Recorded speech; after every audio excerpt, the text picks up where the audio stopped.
hidup itu cuman sekali. Jadi bersenang-senang aja. Menurut saya justru kebalik, mati yang sekali. Oke. Kalau misalnya buat saya, setiap saya bangun pagi, itu adalah kesempatan hidup yang baru.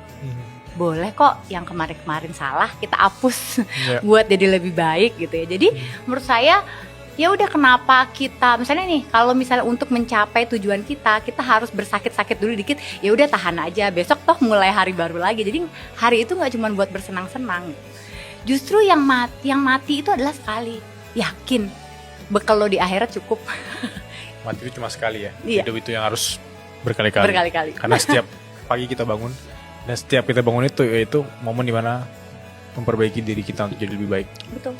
Kesenangan bisa ditunda kok. Ya. Dan tadi contohnya itu kesenangan untuk menerima segupok uang, tiba-tiba jangka panjang ada sesuatu yang lebih keren. Trust. Iya, betul.